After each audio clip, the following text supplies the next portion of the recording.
2 Tesalonika 3 ayat 7. Sebab kamu sendiri tahu bagaimana kamu harus mengikuti teladan kami. Karena kami tidak lalai bekerja di antara kamu. Dan tidak makan roti orang dengan percuma. Tetapi kami berusaha dan berjerih payah siang malam.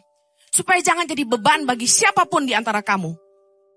Bukan karena kami tidak berhak untuk itu. Melainkan karena kami mau menjadikan diri kami teladan bagi kamu. Supaya kamu ikuti. Kita harus tanamin di mental kita. Jangan hanya mau dibantu, kita juga harus membantu orang. Jangan hanya maunya dilayani, kita juga harus mau melayani. Katakan amin.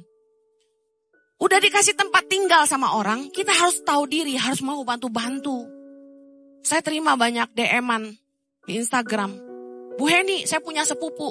Orang tua saya udah bantu dia kasih tempat tinggal di Jakarta. Tapi gak tahu diri, Bu. Makan tidur, gak pernah bantu. Kan jadi batu sandungan. Kalau kita tuh dibantu orang, tahu diri dong. Bantu bersihin rumahnya. Bantu isiin kulkasnya.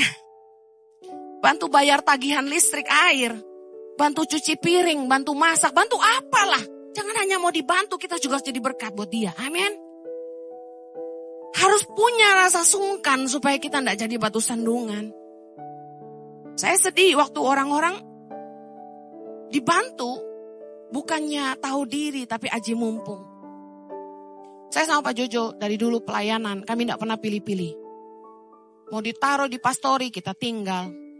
Mau taruh di ruko, kita tinggal. Mau taruh kita di Wisma, kita tinggal. Mau taruh di hotel, puji Tuhan. Mau tinggal di rumah jemaat, kita ayo. Tapi setiap kali kami pelayanan dan tinggal di rumah orang, satu hal yang saya tidak pernah lupa. Saya tidak boleh jadi batu sandungan. Saya harus menabur juga di rumah itu. Jadi waktu kami ditampung di rumah teman di Australia, saya bangun pagi-pagi. Padahal Anda tahu kami kok pelayanan tuh sampai malam banget, kurang tidur. Tapi saya bangun pagi-pagi. Apa yang saya lakukan? Saya bersihin dapurnya. Saya masakin buat dia. Saya ke supermarket. Belanja tuh ratusan dolar kalau udah di Australia tuh mahal banget. Satu troli $300 gak berasa loh. Masakin buat mereka sekeluarga. Dari makan siang sampai makan malam saya masakin. Saya isi penuh kulkasnya. Mereka sarapan apa saya liatin. Oh, sereal, madu, roti. Oke, saya beliin, saya isiin. Setiap hari saya masak buat mereka. Sampai suaminya happy banget. Dia bilang istri saya gak masak tiap hari ya ini.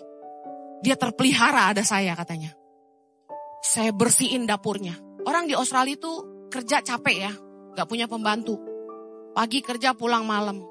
No time for themselves, you know. Jadi waktu saya ada waktu, saya ambil sikat, lap, sabun. Saya sikat lemari dapurnya. Karena mereka goreng-goreng minyak tuh nempel-nempel. Jadi lemarinya lengket semua. Lantainya kotor banget. Saya pel pakai tangan saya. Jendelanya saya sikatin. Semua pintu lemarinya saya gosokin sampai putih.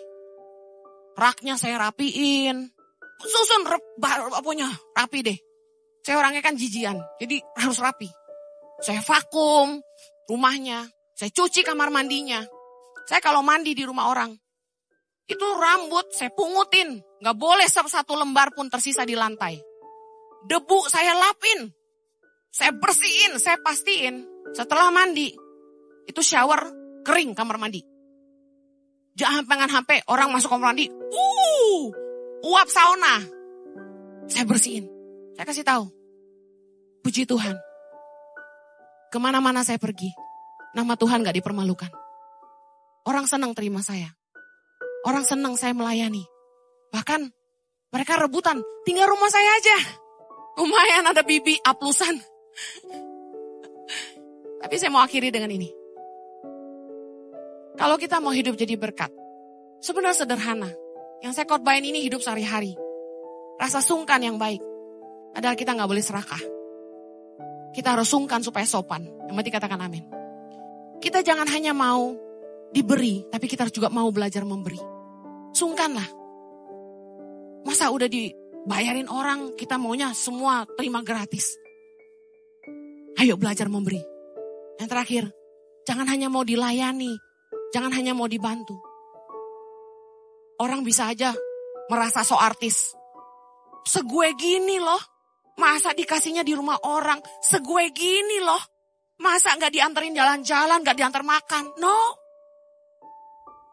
Melayani. Barang siapa ingin jadi terkemuka, barang siapa ingin jadi yang terbesar, hendaklah jadi hamba bagi semua. Artinya apa? Jangan jadi batu sandungan. Kita harus hidup saling melayani. Amen.